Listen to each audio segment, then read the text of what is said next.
Hello.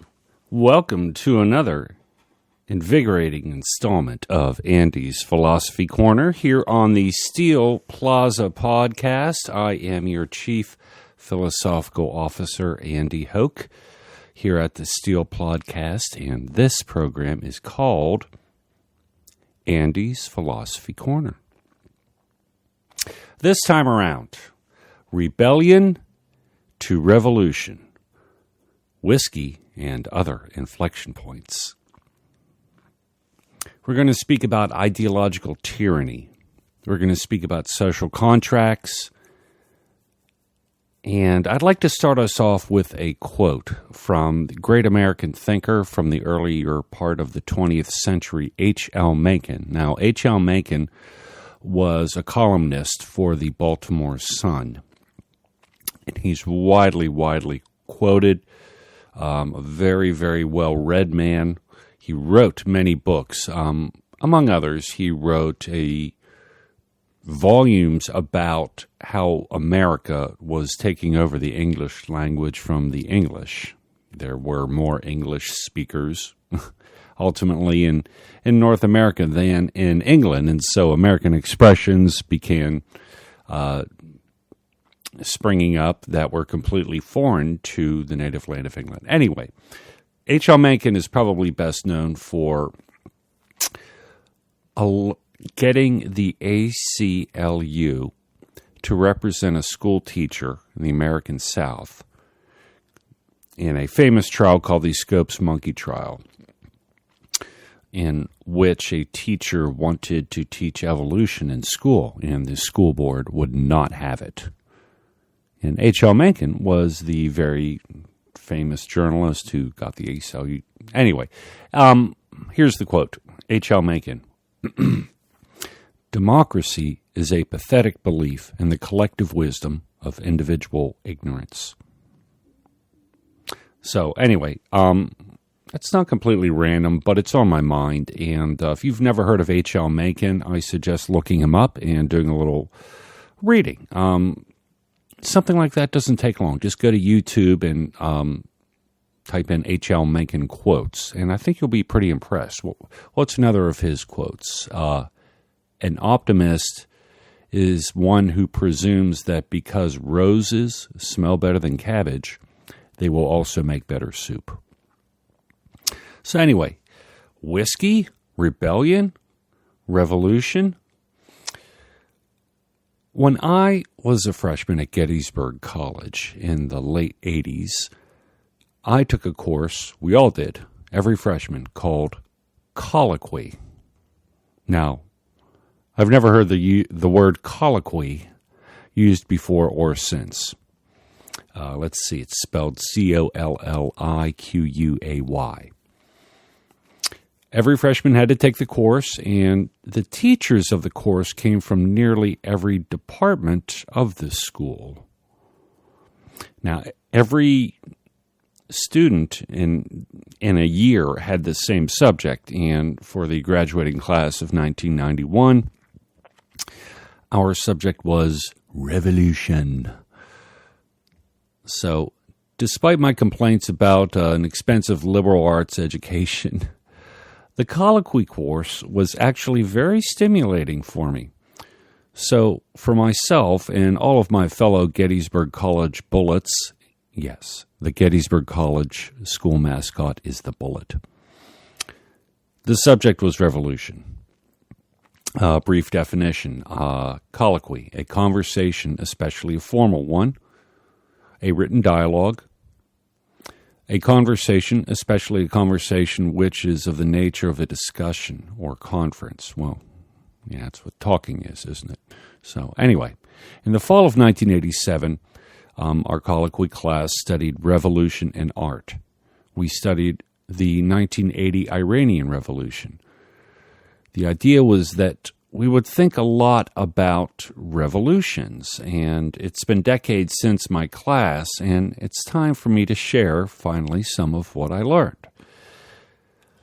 One of the main points is, when it comes to revolution, there is always a tipping point, but upon further study, you find that the so-called tipping point was never really nothing more than the straw on the camel's back. Whenever you learn about a revolution, you often learn first about the tipping point. We'll talk about a few different revolutions. So, you were promised whiskey, and whiskey you shall get. So, here is a brief summation of what is known as the Whiskey Rebellion in this country, most notably in western Pennsylvania. The Whiskey Rebellion, also known as the Whiskey Insurrection, was a tax protest in the United States beginning in 1791 and ending in 1794 during the presidency of George Washington, ultimately under the command of American Revolutionary War veteran Major James McFarland. The so-called whiskey tax was the first tax imposed on a domestic product by the newly formed federal government of the United States. Beer was difficult to transport and spoiled more easily than rum and whiskey.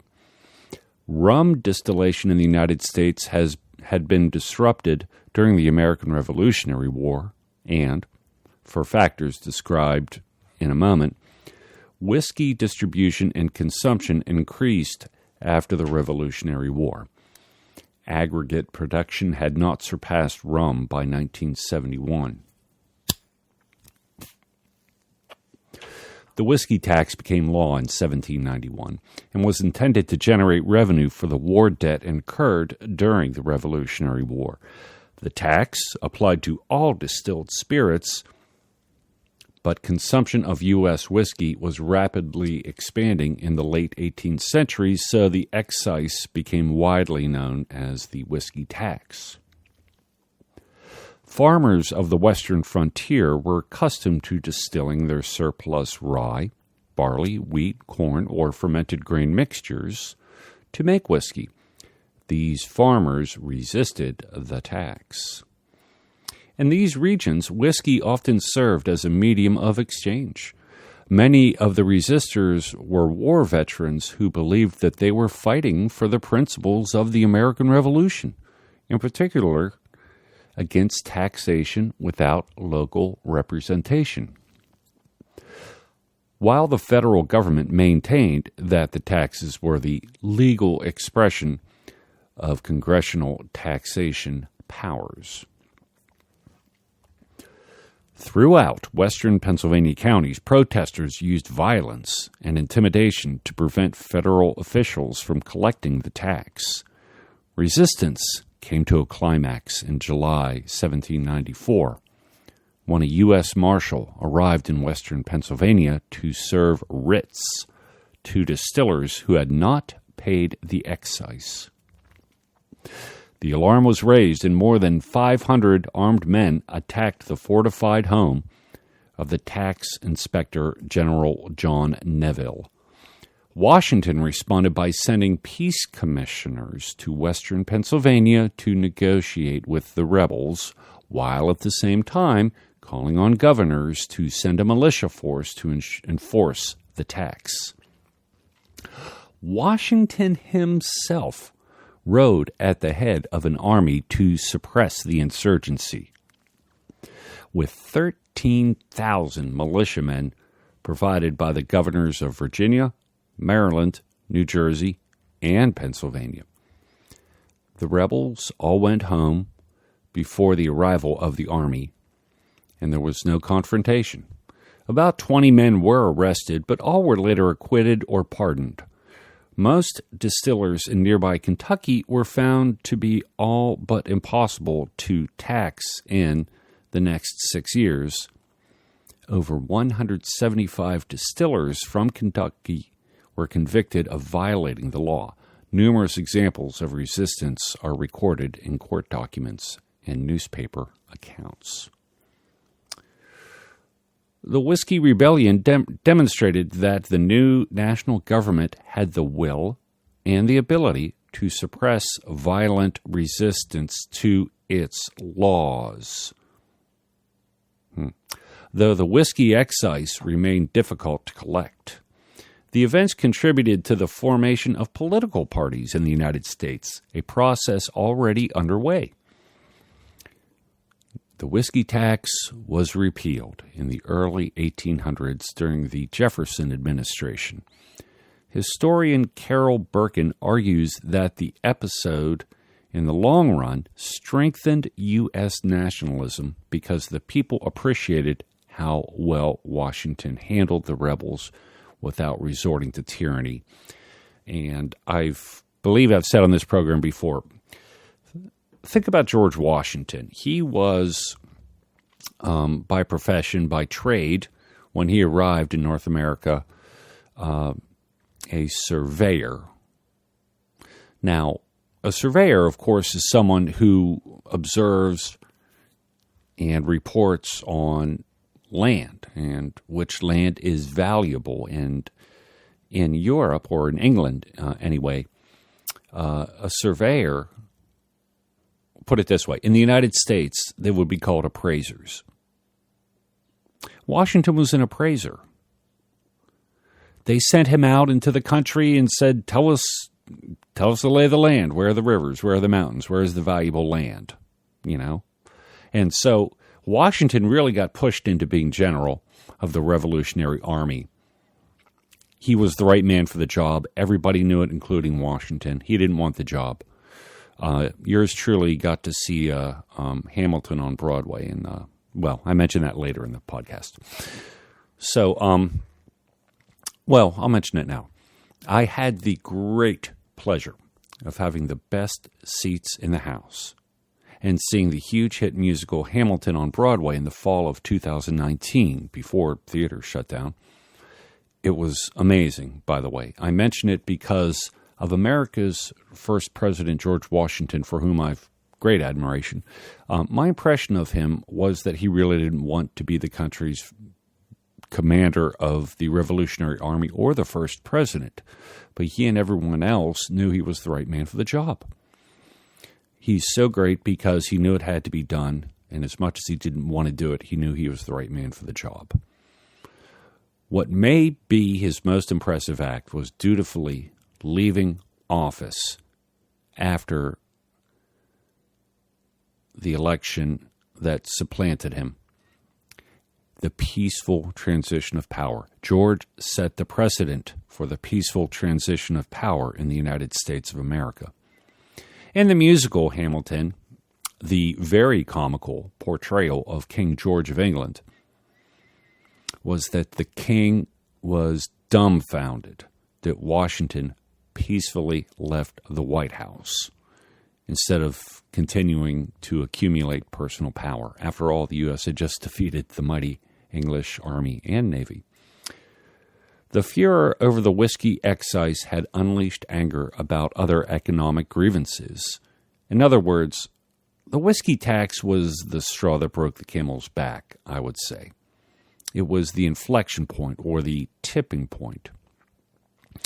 So when studying revolution and revolutions, it's always helpful to learn the context, learn what led up to that. Sure, the assassination of Archduke Franz Ferdinand in June of 1914 is what most people were taught about how World War I began. But this, too, was just the last straw among the eventual belligerents. It wasn't just the assassination of Archduke Ferdinand. There had been alliances and trade disputes leading up to that. Similarly, in 1517, Martin Luther nailed his 95 Theses to the church door in protest. The Protestant church split off from the Catholic Church, and multiple disputes leading up to that caused a rift between the Vatican and several English monarchs. Specifically, check me on this, I meant to look this up. The Vatican would not give Henry VIII a divorce. And that was a major contributing factor to the King of England saying, okay, well, Martin Luther was protesting, we'll form the Protestant verse